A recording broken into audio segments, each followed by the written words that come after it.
Ready. जय हिंद साथियों, NS Assam rifle academy में आपका स्वागत है। उम्मीद करते हैं आप लोग अच्छे होंगे और अपनी तैयारी ठीक से करते होंगे। हम लोग यहाँ पे पढ़ रहे हैं रीजनिंग में टॉपिक वाइज रीजनिंग पढ़ रहे हैं।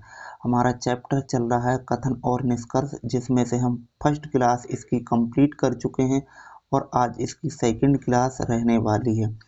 फर्स्ट क्लास में हमने 12 से 14 क्वेश्चन किए थे और आज उसी श्रृंखला को आगे बढ़ाते हुए देखेंगे आज इसमें किस किस टाइप के एग्ज़ाम में हमें क्वेश्चन देखने के लिए मिले थे। और जितने भी क्वेश्चन हैं सभी के सभी प्रीवियस ईयर क्वेश्चन हैं, जो भी जितने भी एग्ज़ाम हुए हैं उसमें किसी न किसी एग्ज़ाम में पूछे गए क्वेश्चन हैं।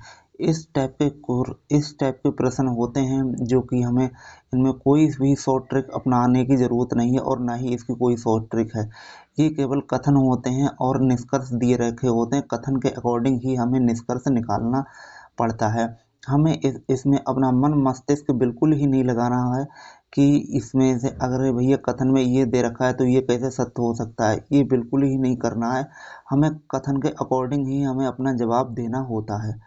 तो ये जो कथन है वो आपकी मेंटलिटी को चेक करते हैं कि आपको जो मन मस्तिष्क का क्वेश्चन के प्रति रवैया है वो क्या है। ठीक है, तो इस तरह के प्रश्न हमें हमारी जो सोचने समझने की क्षमता है उस पर डिपेंड होते हैं।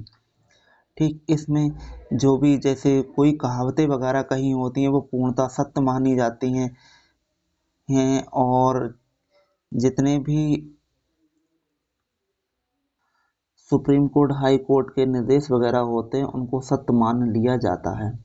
ठीक है, तो देखते हैं हम आज के अपने प्रश्न और प्रश्नों में क्या क्या प्रश्न हमें देखने के लिए एग्जाम में मिले थे। ठीक है, तो देखते हैं हम अपने आज के प्रश्न देखने से पहले हमें जो निर्देश दिया रखा है वो हम निर्देश के लिए हम पहले पढ़ते हैं। देखिए, इसमें कह रहा है कि ए केवल निष्कर्ष तर्क संगत है तो हमें एक लगाना है, और अगर सेकंड है तो इसके लिए हम, और निष्कर्ष अगर दो ठीक होता है तो इसके लिए हमें ऑप्शन बी चूज करना है। उसी प्रकार से अगर या तो एक या तो दो अगर तर्क संगत होते हैं तो ऑप्शन हमें सी चूज करना है, और फर्स्ट और सेकंड अगर निष्कर्ष नहीं निकलता है तो हमें ऑप्शन डी चूज करना है, और दोनों ही निष्कर्ष तर्क संगत होते हैं तो हमें उस स्थिति में ऑप्शन ई को चूज करना है। ये तो हो गए हमारे निर्देश। अब चलते हैं क्वेश्चन पर कि क्वेश्चन में क्या देखने के लिए हम लोगों के लिए मिलेगा। देखिए, सबसे पहला क्वेश्चन स्क्रीन पर दिया रखा है और इसमें से इस पेज में दो प्रश्न हैं। हम देखते हैं और देखते हैं इसमें से क्या हमारा जवाब रहेगा। ठीक है, देखो पहला क्वेश्चन है, इसमें कह रहा है ऊर्जा है। ऊर्जा के बारे में बताया गया है कि ऊर्जा के अलौकिक स्रोतों का प्रयोग ऊर्जा की कमी को दूर कर देगा। ठीक है, ये एक कथन दे रखा है, स्टेटमेंट दे रखा है।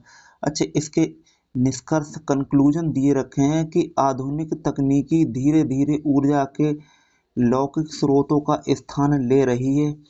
ठीक, और सेकंड में कह रहा है कि पर्यावरण का अति दोहन ऊर्जा के लौकिक स्रोत के क्षय का कारण है। ठीक है, तो इसमें ऊर्जा के बारे में कहा गया है, तो इसमें ऑप्शन ए और ऑप्शन दो के बारे में बात कही गई है। देखिए, कथन ए और कथन दो में क्योंकि ऊर्जा की कमी को दूर करने के लिए लौकिक स्रोतों के स्थान पर लौकिक स्रोत का प्रयोग किया जा रहा है, अर्थात लौकिक स्रोत का स्थान संग्रहण कर रहे हैं। इससे स्पष्ट होता है कि लौकिक स्रोत धीरे धीरे समाप्त हो रहा है, अर्थात पर्यावरण का अति दोहन हो रहा है। तो इसका मतलब जो फर्स्ट निष्कर्ष हमारा है ये भी ठीक है, ये फर्स्ट वाला भी ठीक है, और सेकंड है तो ये भी ठीक हो जाएगा। इसका मतलब ऑप्शन हमारा क्या बनेगा, हमने दोनों अगर देखे थे कि दो अगर ऑप्शन ठीक हो रहे हैं तो इसका मतलब हमें ऑप्शन कौन सा चूज करना चाहिए, ऑप्शन नंबर ई के लिए चूज करना चाहिए। तो इसका मतलब ऑप्शन नंबर ई यहाँ पर ठीक आंसर आएगा हमारा। ठीक है, देखते हैं हम अपना जो सेकंड क्वेश्चन है उसके लिए। इसमें अरुण के 3 भाई हैं। अरुण के बारे में इसमें बताया गया है कि अरुण के 3 भाई बहन हैं। ठीक है, अब अरुण की बहन करुणा तथा भाई तरुण दोनों ही सबसे छोटे हैं। ठीक है, छोटे बड़े के बारे में इसमें बात कही गई है। ठीक है, अब इसमें निष्कर्ष में दे रखा है, कह रहे हैं कि करुणा है, करुणा तरुण से बड़ा है, करुणा तरुण से बड़ा है, और करुणा और तरुण दोनों समान आयु के हैं। तो भैया इसमें हम नहीं बता सकते हैं कि कौन बड़ा है और कौन छोटा है। ठीक है, तो हम फर्स्ट और सेकंड दोनों को भी मिला दें तब भी हमारा आंसर नहीं आएगा, तो इसका मतलब फर्स्ट भी गलत है और सेकंड भी गलत है। जब दोनों ही गलत हो जाते हैं तो ऑप्शन हमने कौन सा देखा था, ऑप्शन हमें इसमें डी चूज करना है, तो यहाँ पर ऑप्शन नंबर डी आएगा। ठीक है, अब देखते हैं अपना क्वेश्चन नंबर अगला, और अगला हमारा क्या रहने वाला है, इसके लिए भी हम हल्का सा बड़ा करते हैं और देखते हैं इसमें क्या क्या रहने वाला है। देखिए इसमें कहा गया है, कथन है फर्स्ट, और कथन फर्स्ट में कहा गया है कि देश की निर्धनता का बेरोजगारी का प्रमुख कारण है। जो देश की गरीबी है, जो देश की निर्धनता है, गरीबी है, उसका सबसे बड़ा कारण क्या है कि लोग बेरोजगार हैं, इन्हें काम नहीं मिलता है। ठीक है, आगे जो निष्कर्ष दिया रखा है उसमें फर्स्ट निष्कर्ष में कहा गया कि निर्धनता को समाप्त करने के लिए रोजगार के अवसर उपलब्ध कराना आवश्यक है। बिल्कुल ही बात सही है। और अगला कहा गया कि देश में सभी व्यक्ति बेरोजगार हैं। अब देखिए यहाँ पे सभी व्यक्तियों के बारे में बेरोजगार, तो भैया हम इसमें सभी तो नहीं बता सकते हैं, तो इसमें देखिए हमारा क्या आंसर जाके बनेगा। यहाँ पे जो हमारा फर्स्ट निष्कर्ष है ये एकदम सही हो जाएगा और सेकंड हमारा गलत हो जाएगा। ठीक है, देखिए अब अगर जब हमारे देश में निर्धनता है, गरीबी है, तो उसका मेन कारण क्या है, बेरोजगारी है। यहाँ पे बेरोजगारी की बात कही। अब भैया बेरोजगारी कैसे, निर्धनता कैसे दूर होगी, गरीबी कैसे दूर होगी कि लोगों को रोजगार प्राप्त हो जाएगा, तो ऑटोमेटिक ही उनकी जो गरीबी है वो दूर हो जाएगी, क्योंकि उनके जीवन यापन के लिए जितनी भी मूलभूत आवश्यकताएं हैं वो पूरी हो जाएंगी। तो इसका मतलब हमारा ऑप्शन नंबर फर्स्ट है ये एकदम सही हो जाएगा और सेकंड हमारा गलत हो जाएगा। ठीक है, अगले क्वेश्चन पे चलते हैं। कहा गया है इसमें मरुस्थलों में एक जगह से दूसरी जगह जाने के लिए ऊंट के बिना काम नहीं चल सकता है। ठीक है, मरुस्थल है, रेगिस्तान है, इसमें कहा गया है कि हम जैसे एक स्थान से दूसरी स्थान पर अगर हम जा रहे हैं तो वहां पर आवश्यकता होगी, वहां पे ऊंटों की आवश्यकता होगी, बिना ऊंट के हम नहीं जा सकते हैं। अब इसमें निष्कर्ष दिया रखा है कि मरुस्थल में ऊंट ही आवागमन का सबसे सस्ता साधन है। भैया सस्ते साधन की बात हो रही है। दूसरा कह रहा है कि मरुस्थल में ऊंट अधिकता में उपलब्ध होते हैं। अब इसमें अधिकता में उपलब्ध होते हैं, अब इसमें तो देखिए जब मरुस्थल में जाते हैं, रेगिस्तान में जाते हैं, तो भैया देखो जो ऊंट का साधन है ये एक तो पहली बात तो सस्ता भी होता है। ठीक है, सस्ता भी होता है, और मरुस्थल में ऊंट अधिकता के ऊंटों की अधिकता है, तो ये भी एक इसका कारण हो सकता है। ठीक है, तो इसका मतलब फर्स्ट और सेकंड दोनों ही तर्कसंगत हैं, क्योंकि मरुस्थल में ऊंट आवागमन का एक अच्छा और सस्ता साधन है। इससे यह स्पष्ट होता है कि मरुस्थल में ऊंट की अधिकता होगी, और यदि अधिकता होगी तो मांग में कमी होगी। मांग में कमी होने के कारण यह आवागमन का सबसे सस्ता साधन भी बन जाता है। तो इसका मतलब हमारा फर्स्ट सही और सेकंड सही। इसका मतलब ऑप्शन हमें क्या चूज करना चाहिए, ऑप्शन नंबर ई हमें चूज करना चाहिए। ऑप्शन ई एकदम सही जवाब हमारा जाके बनेगा। ठीक, देखते हैं अगला क्वेश्चन, और अगला क्वेश्चन है हमारा स्क्रीन पर क्वेश्चन नंबर 10, और इसके लिए देखते हैं। इसमें देखिए कहा गया है, कथन में है प्रतीक्षा सूची में जो व्यक्ति थे उन्हें अंततः राजधानी एक्सप्रेस में आरक्षण मिल ही जाता है। जो वेटिंग लिस्ट है, वेटिंग लिस्ट के बारे में बात कही गई है। जैसे हम लोग टिकट वगैरह लेते हैं तो उसी के बारे में इसमें बतलाया गया है। कह रहे हैं प्रतीक्षा सूची में जो व्यक्ति थे, मतलब जो व्यक्ति वेटिंग लिस्ट में थे उन्हें अंततः राजधानी एक्सप्रेस में आरक्षण मिल ही जाता है, मिल ही गया। ठीक, और निष्कर्ष इसमें निकाला गया है, तो इसमें कह रहे हैं प्रतीक्षा सूची के यात्रियों को प्रायः राजधानी एक्सप्रेस में आरक्षण कठिनाई से मिलता है, या फिर इसमें कहा गया है कि राजधानी एक्सप्रेस में उपलब्ध साइकाओं की संख्या अपेक्षाकृत कम है। ठीक, तो इसमें फर्स्ट में देखिए एक बार और पढ़िए आप कि प्रतीक्षा सूची के यात्रियों को प्रायः राजधानी एक्सप्रेस में आरक्षण कठिनाई से मिलता है। मतलब यहाँ पर जो फर्स्ट में यहाँ पे हम पढ़ रहे हैं कथन में, फिर प्रतीक्षा सूची में जो व्यक्ति थे उन्हें अंततः एक्सप्रेस में जो आरक्षण है वो मिल ही जाता है। तो यहाँ पर मिलता है लेकिन कठिनाई से मिलता है, तो इसका मतलब हमारा फर्स्ट है ये एकदम सही आंसर जाके बनेगा। और सेकंड है राजधानी एक्सप्रेस में उपलब्ध साइकाओं की संख्या अपेक्षाकृत कम है। तो भैया हम कम और ज़्यादा का अनुमान नहीं लगा सकते हैं, तो हमारा ऑप्शन नंबर फर्स्ट एकदम सही होगा। इसका मतलब हमें कौन सा ऑप्शन चूज करना चाहिए, ऑप्शन नंबर ए को हमें चूज करना चाहिए। ठीक, देखते हैं अगला क्वेश्चन, और अगला क्वेश्चन है हमारा स्क्रीन पर क्वेश्चन नंबर 13 और क्वेश्चन नंबर 14। इसके लिए हल्का सा हम बड़ा करते हैं और देखते हैं इसमें क्या आंसर हमारा जाके बनेगा। कथन है देश के जिस जिस भी प्रांत में विकास होता है वहाँ असमानता स्वतः उत्पन्न हो जाती है, जिसे रोकने का कोई भी उपाय नहीं है, बल्कि इसे केवल विकास की लागत पर ही रोका जा सकता है। अच्छा, और इसका जो निष्कर्ष है उसमें कहा गया कि समानता एवं विकास दोनों एक दूसरे के पूरक नहीं हैं। अच्छा, सेकंड में कहा गया कि असमानता और विकास एक दूसरे के पूरक हैं। ठीक है, तो इसमें एक एक एक तरफ तो ये कहा गया एक दूसरे के पूरक नहीं है, और एक तरफ कहा गया है कि इसके पूरक हैं। अच्छा, इसके लिए देखें, इसका कहने का मतलब तात्पर्य यह है क्योंकि देश के किसी भी प्रांत में विकास होने का वहाँ असमानता उत्पन्न होती है, अर्थात असमानता एवं विकास एक दूसरे के पूरक हैं। दूसरे शब्दों में हम कह सकते हैं कि समानता और विकास एक दूसरे के पूरक नहीं है। तो इसका मतलब फर्स्ट और सेकंड दोनों ही हमारे निष्कर्ष सही हो जाएंगे। ऑप्शन नंबर यहाँ पे बनेगा हमारा ई, और ई एकदम सही जाके आंसर बनेगा। ठीक, 14 में कहा गया कि भारी वर्षा होने के बावजूद भी रेल सेवाओं में कोई रुकावट नहीं आई है। ठीक, और इसमें निष्कर्ष दिया रखा है केवल वर्षा ऋतु में ही रेल सेवाओं में रुकावट आती है। ठीक, और यहाँ पे कहा गया कि भारी वर्षा प्रायः रेल सेवाओं में बाधा डालती है। हाँ, देखिए पहला है तो ये तो हमारा गलत हो जाए, क्योंकि यहाँ पे लिखा है कि केवल वर्षा ऋतु में ही रेल सेवाओं में रुकावट आती है, ऐसा तो हम नहीं कह सकते हैं। ठीक, अच्छा, जो सेकंड है उसमें देखो दिया रखा कि भारी वर्षा प्रायः रेल सेवाओं में बाधा डालती है। ठीक है, ये हमारा ऑप्शन सही हो जाएगा, इसमें बाधा आ सकती है, तो ऑप्शन नंबर बी एकदम सही जाके बनेगा ऑप्शन हमारा।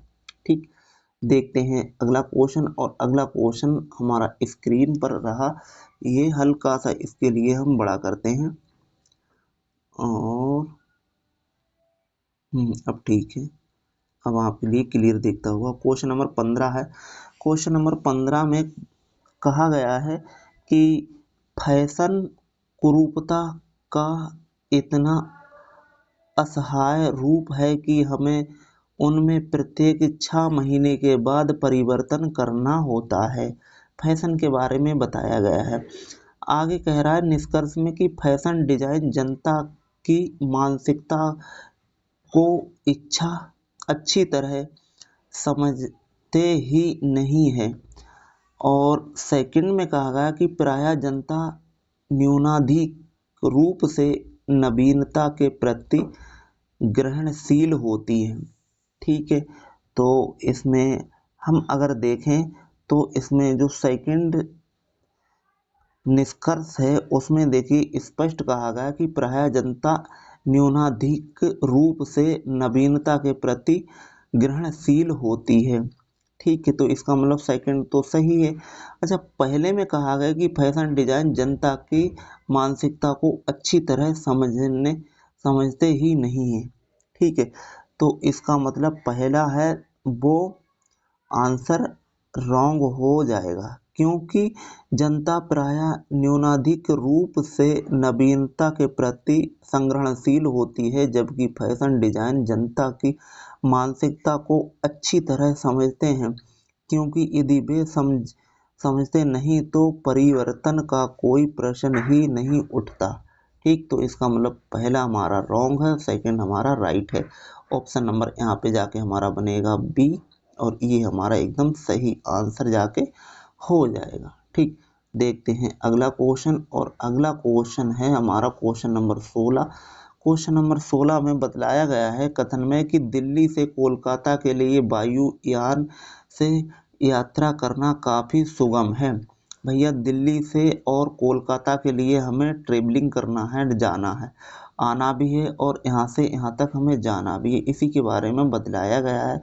कह रहा है कि दिल्ली और कोलकाता के बीच यातायात का कोई अन्य साधन नहीं है। भैया हम कैसे कह सकते हैं कि अन्य कोई साधन नहीं है, तो ये हमारा गलत है, डायरेक्ट देख के ही गलत काट दीजिए इसे। आगे कह रहे हैं दिल्ली और कोलकाता में हवाई सेवा से जुड़े हुए हैं। देखिए हवाई सेवा जुड़ी हुई है, तभी तो हमें कोलकाता और से दिल्ली के लिए काफ़ी सुगम होगा। तो हमारा पहला ऑप्शन है ये गलत हो जाएगा, सेकंड ऑप्शन हमारा सही हो जाएगा। ऑप्शन नंबर यहाँ पे बनेगा बी, और बी हमारा एकदम राइट आंसर जाके बनेगा। ठीक, देखते हैं अगला क्वेश्चन, और अगले क्वेश्चन में कहा गया है कि कोई भी नौजवान जो शादी के लिए दहेज को एक शर्त बनाता है, वह अपने बड़पन को समाप्त करता है तथा स्त्री जाति का अपमान करता है। जो भी शादी में दहेज लेते हैं उनकी समाज द्वारा भर्त्सना की जानी चाहिए। जो शादी में दहेज नहीं लेते हैं वे स्त्री जाति का सम्मान करते हैं। ठीक है, अब इसमें शादी विवाह की बात हो रही है। ठीक, अब इसमें देखिए पहले में अगर देखा जाए तो यहाँ पे देखिए क्या है, क्योंकि शादी के लिए दहेज की शर्त रखने वाले अपनी नीचता को दर्शाते हैं। प्रायः समाज द्वारा उनकी उत्सर्जना की जानी चाहिए, और जो शादी में दहेज नहीं लेते हैं वे स्त्री जाति का सम्मान करते हैं। तो इसका मतलब फर्स्ट है सेकंड है, दोनों ही हमारे निष्कर्ष तर्क संगत हैं और सही हैं। तो ऑप्शन नंबर हमारा जाके यहाँ पे बनेगा ई, और ई हमारा एकदम सही आंसर जाके हो जाएगा। ठीक, देखते हैं अगला क्वेश्चन, और अगला क्वेश्चन है हमारा क्वेश्चन नंबर 18, 19 और 20। इस पेज में 3 क्वेश्चन दिए रखे हैं। ठीक, देखते हैं इसमें से क्या जाके ऑप्शन हमारा बनेगा। अब ठीक है, कहा गया है कि भारत में शहरी एवं ग्रामीण क्षेत्रों में विकास समान नहीं है। भैया समान नहीं है, क्षेत्र में जो ग्रामीण हैं, गांव हैं और शहर हैं, इनमें विकास के बारे में बात कही गई है। कह रहे हैं इसमें विकास समान नहीं है। इसका कारण क्या है, निष्कर्ष क्या है कि ग्रामीण निर्धनता शहरी निर्धनता से ज़्यादा है। भैया ये तो हम नहीं कह सकते हैं कि निर्धनता इसमें कैसी है कैसी नहीं है। अच्छा, सेकंड में कह रहा है कि परिवार का असीमित आकार भारत में निर्धनता का कारण है। ये भी भैया हम बात नहीं कह सकते हैं। ठीक है, तो इसका मतलब पहला भी गलत है, सेकंड भी गलत है। ऑप्शन नंबर यहाँ पे दोनों अगर गलत होते हैं तो हम कौन सा ऑप्शन चूज करते हैं, ऑप्शन नंबर डी चूज करते हैं, और ये हमारा जाके आंसर सही आंसर जाके बनेगा। ठीक, आगे 19 नंबर क्वेश्चन में कह रहा है कि वर्ष 2009 में उच्चतम न्यायालय ने आत्महत्या के प्रयास में विफल व्यक्ति को अपराधी की श्रेणी से मुक्त कर दिया है। ठीक है, और इसमें जो निष्कर्ष है उसमें बताया गया है कि प्रत्येक व्यक्ति आत्महत्या करना चाहते हैं। ठीक, और सेकंड में कहा गया कि वर्ष 2009 से पहले आत्महत्या को अपराध माना जाता था। बिल्कुल ही बात सही है, सेकंड तो वाली बात एकदम सही है। और जो फर्स्ट है इसमें कह रहा है कि प्रत्येक व्यक्ति आत्महत्या करना चाहता है। भैया यहाँ पे प्रत्येक व्यक्ति कैसे आत्महत्या करना चाहता है ये तो नहीं कह सकते हैं। तो हमारा जो पहला है वो हमारा गलत हो जाएगा निष्कर्ष, और सेकंड हमारा निष्कर्ष सही हो जाएगा। क्यों? क्योंकि वर्ष 2009 में उच्चतम न्यायालय में आत्महत्या के प्रयास में विफल व्यक्तियों को अपराधी की श्रेणी में से मुक्त कर दिया गया था। अर्थात 2009 से पहले आत्महत्या को अपराध माना जाता था, जबकि अब प्रत्येक व्यक्ति आत्महत्या करना चाहेंगे या नहीं, हम इस बात की चर्चा नहीं कर सकते। ठीक है, तो इसका मतलब हमारा फर्स्ट गलत हो जाएगा और सेकंड हमारा सही हो जाएगा। ठीक, देखते हैं अगला क्वेश्चन। और अगला क्वेश्चन है इसी पेज में क्वेश्चन नंबर 20। इसमें कहा गया कि उच्च स्तरीय निर्माण कार्य हेतु सक्षम अनुभवी ठेकेदारों से मुहरबंद निविदाएं आमंत्रित की जाती हैं। ठीक है, अच्छा, आगे में कह रहा है कि निविदाएं केवल सक्षम अनुभवी ठेकेदारों से आमंत्रित की जाती हैं। और सेकंड में कह रहा है कि निर्माण कार्य की निविदाओं में सक्षम व्यक्ति को ज्ञात करना कठिन है। ठीक है, इसमें दोबारा से आप पढ़िए थोड़ा ठीक से, तब आपके लिए क्वेश्चन समझ में आएगा। एक बार में पढ़ेंगे, समझ में थोड़ा सा हो सकता है कम आए। देखिए यहाँ पे कह रहा है कि उच्च स्तरीय निर्माण कार्य हेतु सक्षम अनुभवी ठेकेदारों से मुहरबंद निविदाएं आमंत्रित की जाती हैं। ठीक है, जो अनुभवी हैं उनके बारे में कहा गया है मुहरबंद निविदाएं आमंत्रित की जाती हैं। अब इसमें निष्कर्ष में कह रहे हैं कि निविदाएं केवल सक्षम अनुभवी ठेकेदारों में आमंत्रित की जाती हैं। देखिए अनुभवी और यहाँ पर केवल सक्षम मैच कर रहा है, तो इसका मतलब पहला एकदम सही है हमारा। और आगे निर्माण कार्य की निविदाओं में सक्षम व्यक्ति को ज्ञात करना काफी कठिन है, तो भैया यहाँ पे तो नहीं कह सकते हैं हम काफी कठिन है। इसका मतलब हमारा पहला एकदम सही जाके बनेगा, क्योंकि यहाँ पे देखिए निविदाएं केवल सक्षम अनुभवी ठेकेदारों से ही आमंत्रित की जाती हैं, अतः निर्माण कार्य की निविदाओं में सक्षम व्यक्ति को ज्ञात करना काफी कठिन नहीं है। तो फर्स्ट हमारा सही हो जाएगा और सेकंड हमारा गलत हो जाएगा। ऑप्शन नंबर यहाँ पर मिलेगा आपके लिए ए। ठीक, देखते हैं अगला क्वेश्चन। और अगला क्वेश्चन हमारा स्क्रीन पर क्वेश्चन नंबर 25 रहा, और इसमें बतलाया गया है, कह रहे हैं कि वैज्ञानिकों द्वारा मधुमक्खियों के जेनेटिक कोड को सुलझा लिया गया, जो इनके अफ्रीकी मूल, संश्लिष्ट सामाजिक व्यवहार और सूंघने की विशिष्टता को उद्घाटित करता है। ठीक है, आगे कह रहा है निष्कर्ष में कि मधुमक्खियों का जन्म अफ्रीका में हुआ था। ठीक, तो देखिए इसमें मधुमक्खियों का जन्म अफ्रीका में हुआ है। भैया हम कैसे कह सकते हैं, ऊपर मेंशन भी तो नहीं है कि अमेरिका में इसका, अफ्रीका में इसका जन्म हुआ है। और सेकंड में कह रहा है वैज्ञानिकों ने मधुमक्खियों के सामाजिक व्यवहार की जटिलता की पहेली को सुलझा लिया है, तो ये भी नहीं कह सकते हैं। क्यों?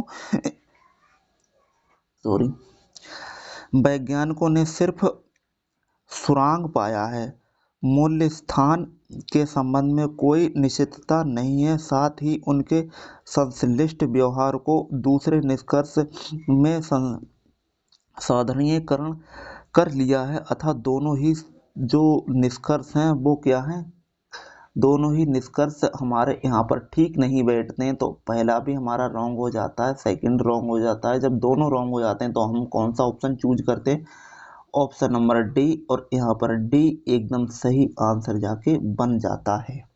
ठीक, देखते हैं अगला क्वेश्चन। और अगला क्वेश्चन हमारा स्क्रीन पर रहा ये, और इसके लिए हम हल्का सा बड़ा करते हैं। कहा गया है कि भारत में निर्मित सभी टीवी सेटों में से सोलर ब्रांड की बिक्री सबसे अधिक है। एक टीवी का ब्रांड है तो उसका जो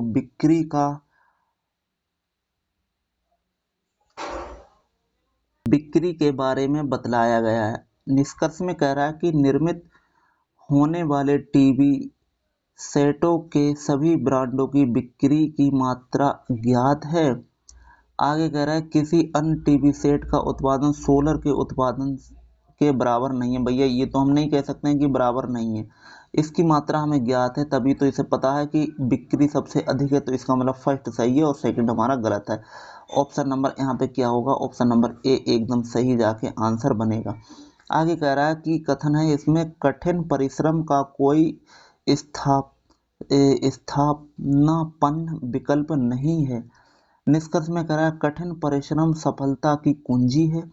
लक्ष्यों को पाने के लिए छोटे रास्ते नहीं है। ठीक है, तो इसमें हमारा जो निष्कर्ष निकलेगा जाके उसमें क्या होगा कि कठिन परिश्रम का कोई विकल्प नहीं है, अर्थात कठिन परिश्रम सफलता की कुंजी है तथा लक्ष्यों को पाने के छोटे रास्ते नहीं हैं। तो यहाँ पर हमारा फर्स्ट और सेकंड दोनों ही हमारे ऑप्शन जाके बनेंगे। ठीक, देखते हैं अगला क्वेश्चन, और अगला क्वेश्चन हमारा स्क्रीन पर रहा। क्वेश्चन नंबर ये, इसमें देखिए बतलाया गया है क्वेश्चन नंबर 44 में निष्कर्ष दिया रखा है हमारे पास में कि सभी लोग अपने बच्चों से कुछ ज़्यादा ही अपेक्षा रखते हैं। कथन में इसमें कहा गया है कि रखते हैं, आगे कहा गया है कि लोगों का केवल अपने बच्चों पर ही बस चलता है, और सेकंड कह रहा है कि सभी माता पिता चाहते हैं कि उनके बच्चे उनसे आगे बढ़े। तो यहाँ पर जो हमारा सेकंड ऑप्शन हो जाएगा वो एकदम सही हो जाएगा, क्योंकि प्रत्येक माता पिता ये चाहता है कि भाई हमारे बच्चे हैं वो आगे बढ़े और हमारा नाम रोशन करे। ठीक है, तो इसका मतलब सेकंड हमारा सही हो जाएगा। लेकिन ये पहले में कहा गया कि लोगों का केवल अपने बच्चों पर ही बस चलता है, ये गलत है। ठीक, तो सेकंड हमारा सही है और फर्स्ट हमारा गलत है। आगे कहा गया है 45 नंबर में कि समय का सदुपयोग करना चाहिए। समय का जो हमें वेस्ट नहीं करना चाहिए, प्रयोग करना चाहिए, सदुपयोग करना चाहिए, अच्छे कर्मों में बिताना चाहिए। समय की बहुत ही महत्वपूर्ण वैल्यू है। आगे कह रहा है कि इसमें कथन है, कह रहा है कि समय कभी भी किसी के लिए रुकता नहीं है। बिल्कुल ही बात ठीक है, समय कभी भी किसी के लिए नहीं रुकता है। ठीक, और आगे कह रहा है समय अनमोल है, समय है वो अनमोल है। तो भैया इसके लिए ये तो हम नहीं कह सकते हैं कि अनमोल है नहीं हो, लेकिन हाँ ये अवश्य कह सकते हैं कि समय किसी के लिए नहीं रुकता है। तो ऑप्शन यहाँ पर फर्स्ट एकदम सही जाके आंसर बनेगा। ठीक है, देखते हैं अगला क्वेश्चन, और अगला भी क्वेश्चन इसी पेज में है। लिखा है कि सुरेश की मैट्रिक परीक्षा में बहुत अच्छी रैंक आई है। जो सुरेश नाम के व्यक्ति हैं उनकी मैट्रिक परीक्षा में बहुत ही अच्छी रैंक आई है। आगे कहना है कि सुरेश की तैयारी अच्छी थी। बिल्कुल ही बात सही है, जब भैया इनकी तैयारी अच्छी होगी तभी तो इनकी रैंक अच्छी होगी। ठीक है, और आगे कह रहे हैं कि सुरेश हमेशा स्कूल समय से जाता है। तो ये नहीं कह सकते हैं कि जो ये समय से स्कूल जाता था, तो यहाँ पे पहला हमारा गलत है, पहला सही है, दूसरा हमारा गलत है, पहला हमारा सही है। क्यों? निष्कर्ष सुरेश की मैट्रिक परीक्षा में बहुत अच्छी रैंक आई है, उसका रीजन ये हो सकता है ना, लेकिन इसमें भी थोड़ा सा डाउट है। फिलहाल सुरेश की तैयारी अच्छी थी।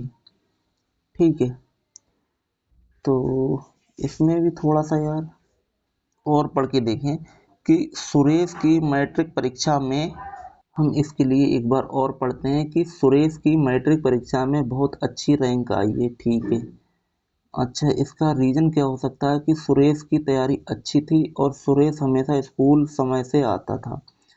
तो इसका मतलब पहला पहला ठीक है, पहला यहाँ पे ठीक हो जाएगा और सेकंड हमारा ये गलत हो जाएगा। ऑप्शन नंबर यहाँ पे बनेगा ए।